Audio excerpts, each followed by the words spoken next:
اعوذ باللہ من الشیطان الرجیم بسم اللہ الرحمن الرحیم لقد كفر الذين قالوا إن الله هو المسيح ابن مريم قل فمن يملك من الله شيئا إن أراد أن يهلك المسيح ابن مريم وأمه ومن في الأرض جميعا ولله ملك السماوات والأرض وما بينهما يخلق ما يشاء والله على كل شيء قدير وقالت اليهود والنصارى نحن أبناء الله وأحباؤه قل فلم يعذبكم بذنوبكم بل أنتم بشر ممن خلق يغفر لمن يشاء ويعذب من يشاء ولله ملك السماوات والأرض وما بينهما وإليه المصير يا أهل الكتاب قد جاءكم رسولنا يبين لكم على فترة من الرسل أن تقولوا ما جاءنا من بشير ولا نذير فقد جاءكم بشير ونذير والله على كل شيء قدير صدق الله العظيم لقد كفر الذين قالوا ان الله هو المسيح ابن مریم بخدا واقعہ یہ ہے کہ کافر ہو گئے جنہوں نے یہ کہا کہ بے شک مسیح ابن مریم ہی اللہ ہے۔ قل فمن یملک من اللہ شیئا، آپ پوچھیں کہ پس کون مالک ہے اللہ کی گرفت سے ذرا بھی، ان ارادہ اگر وہ چاہیں ان یہلک المسیح ابن مریم و امہ، کہ ہلاک کریں مسیح کو، مسیح ابن مریم کو اور اس کی ماں کو، ومن فی الارض جمیعا، اور جو کچھ زمین میں ہے اس سب کو، وَلِلَّهِ مُلْكُ السَّمَاوَاتِ وَالْأَرْضِ وَمَا بَيْنَهُمَا، اور اللہ کے لیے حکومت ہے آسمانوں اور زمین کی اور اس کی جو ان دونوں کے درمیان ہے، يَخْلُقُ مَا يَشَاءُ، پیدا کرتا ہے جو چاہتا ہے، وَاللَّهُ عَلَى كُلِّ شَيْءٍ قَدِيرٌ، اور اللہ تعالیٰ ہر چیز پر پوری قدرت والے ہیں۔ یہاں عیسائیوں کا ایک عقیدہ بیان کیا ہے۔ عیسائیوں کا عقیدہ یہ ہے کہ حضرت عیسیٰ علیہ السلام اللہ کا ایک یونٹ، یعنی اللہ کی وحدت، اللہ کا ایک تہائی حصہ ہے۔ جیسا کہ ایک اور مقام پر اللہ پاک نے ارشاد فرمایا یقولون هو ثالث ثلاثہ، اب جب حضرت عیسیٰ علیہ السلام اللہ کا ایک حصہ ہو گئے تو جو حکم کل کا ہوتا ہے وہی جز کا ہوتا ہے، تو بس عیسیٰ علیہ السلام بھی اللہ ہیں۔ اب وہ اپنے مزعومہ اللہ کو چھوڑ کر جو اسلام کا اللہ ہے، ان کی والدہ جو اسلام کا اللہ ہے، جو حقیقی ہے، تو اور وحدہ لا شریک لہ ہے، تو اس پر وہ کیسے ایمان لائیں جبکہ وہ تو عیسیٰ علیہ السلام کو اللہ کہتے ہیں۔ تو اللہ تعالیٰ فرماتے ہیں کہ ان کا یہ عقیدہ کفریہ ہے، یہ عقیدہ یہ اللہ کو ماننا نہ ماننے کے مترادف ہے، یہ اللہ کو مان بھی رہے ہیں اور نہیں بھی مان رہے، تو اس عقیدے سے یہ توبہ کریں۔ حضرت عیسیٰ علیہ السلام کے خدا نہ ہونے کی پھر دلیل بیان فرمائی۔ وہ دلیل یہ ہے کہ اگر اللہ تعالیٰ مریم رضی اللہ تعالیٰ عنہ کے صاحبزادے مسیح یعنی عیسیٰ کو اور ان کی والدہ مریم کو اور زمین پر جتنی مخلوقات ہیں موجود ہیں ان سب کو ہلاک کرنا چاہیں تو اس کو کون روک سکتا ہے؟ تو کیا کوئی کل اپنے جز کو ختم کر سکتا ہے؟ یعنی جیسے میں ہوں، کیا میں اپنا ناک کاٹ سکتا ہوں؟ اگر میں اپنا ناک کاٹ لوں گا تو میں نکٹا ہو جاؤں گا، تو یہ ایک بہت بڑا عیب ہو جائے گا۔ تو جب عیسیٰ علیہ السلام اللہ کا جز ہیں، اگر عیسیٰ علیہ السلام کو اللہ ہلاک کر دیں تو اللہ کی ذات میں عیب پیدا ہو جائے گا۔ تو جس ذات میں عیب پیدا ہو جائے وہ خدا کہاں ہوا؟ وہ تو خدا نہیں ہو سکتا۔ اب رہا مسیح علیہ السلام کا غیر معروف طریقے پر صرف کنواری مریم کے بطن سے پیدا ہونا، تو یہ تو اللہ تعالیٰ ہر چیز پر قادر ہے۔ اللہ تعالیٰ نے حضرت آدم و حوا کو بغیر ماں باپ کے، صرف مٹی سے پیدا نہیں کیا، بے شک اللہ تعالیٰ ہر طرح پیدا کرنے پر قادر ہے۔ بس عیسائی اپنے کفری عقیدے سے باز آئیں اور حقیقی اللہ پر ایمان لائیں، جن کا نہ کوئی جز ہے نہ کوئی شریک و صحیح میں۔ آیت کریمہ کا ترجمہ دیکھیں۔ بخدا واقع یہ ہے کہ ان لوگوں نے کفر کا ارتکاب کیا جنہوں نے کہا بے شک مریم کے بیٹے مسیح ہی اللہ ہے۔ تو پوچھو اللہ کے مقابلے میں کس کی کچھ چل سکتی ہے؟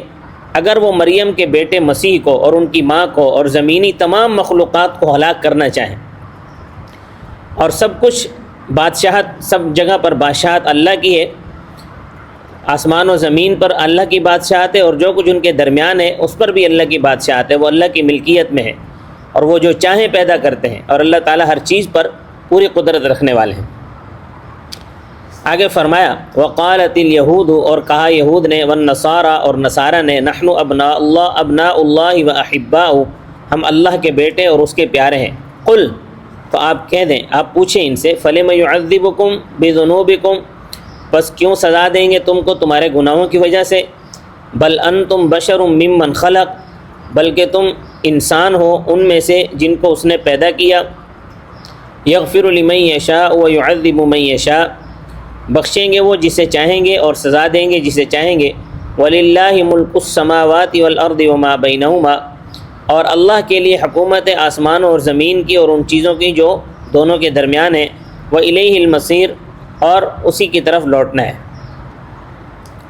ان آیتوں میں یہود و نصارہ کی ایک خوش فہمی بیان کی گئی۔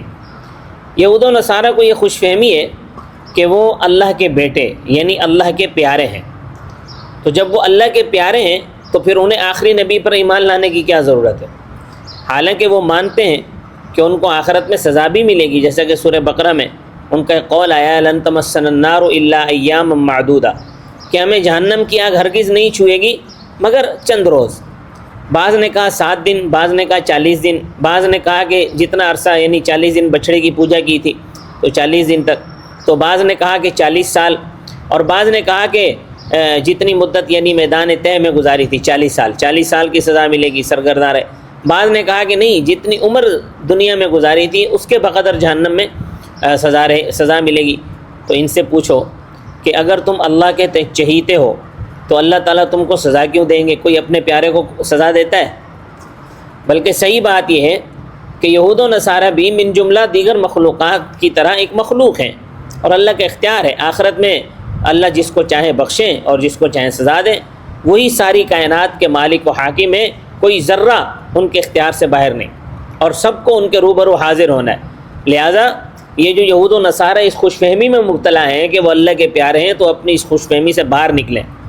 اور آج کل یہ خوش فہمی مسلمانوں کو بھی ہے، مسلمان بھی یہ سمجھتے ہیں کہ ہم تو اللہ کے پیارے ہیں، ہمیں کیا ضرورت ہے نیک اعمال کرنے کی، ہم تو رسول اللہ صلی اللہ علیہ وسلم کی شفاعت سے بخشے جائیں گے۔ یہ برحق ہے کہ نبی کریم صلی اللہ علیہ وسلم شفاعت فرمائیں گے، لیکن سوال یہ ہے کہ ہم ساری زندگی ان کی نافرمانی کرتے رہیں، ان کے احکامات کو للکارتے رہیں، اللہ کی غیرت کو للکارتے رہیں، اور سوچیں کہ رسول اللہ ہماری شفاعت بھی کریں گے۔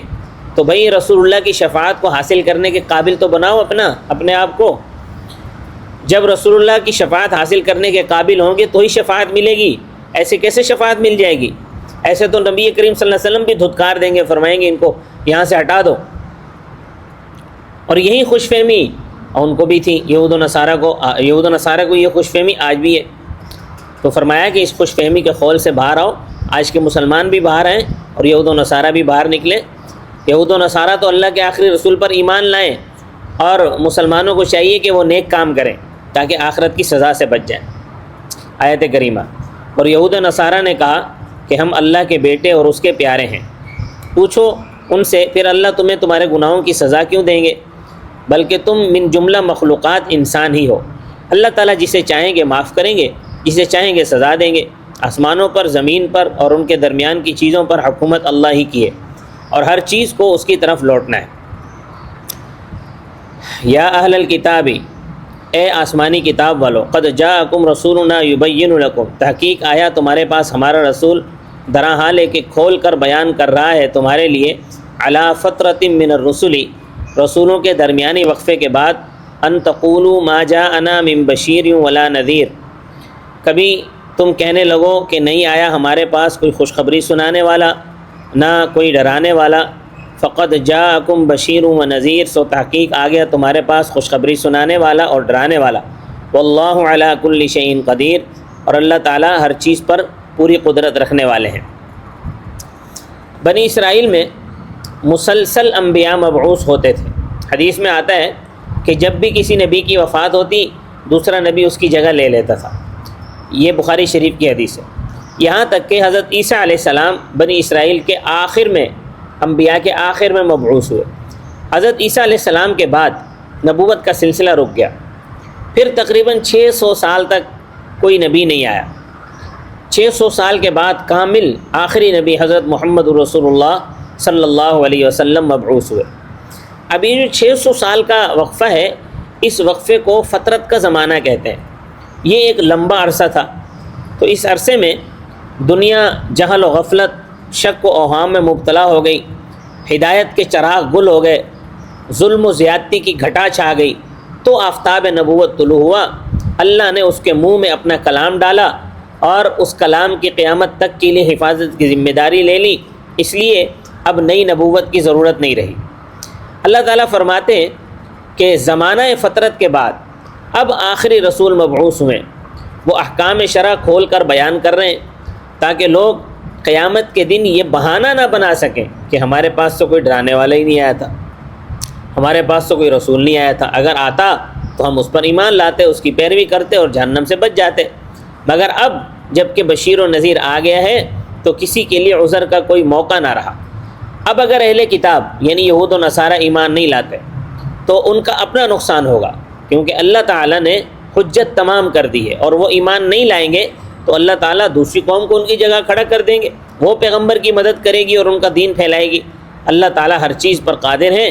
اللہ کا کام کچھ اہل کتاب کے ایمان و نصرت پر موقوف نہیں ہے، اللہ تعالیٰ کسی سے بھی کام لے سکتے ہیں۔ اللہ چاہے تو مچھر سے کام لے لیں، اللہ چاہے تو بابیل سے کام لے لیں، اللہ چاہے تو کسی ایک قوم کی جگہ دوسری قوم کو لا کر کھڑا کر دیں، وہ اپنے پیغمبر کی مدد کرے، جیسا کہ اللہ پاک نے پھر دکھلایا کہ مدینہ میں اللہ نے اوس و خزرج کو آپ صلی اللہ علیہ وسلم کی مدد و نصرت کے لیے کھڑا کر دیا، یہود و نصاروں کو پوچھا تک نہیں۔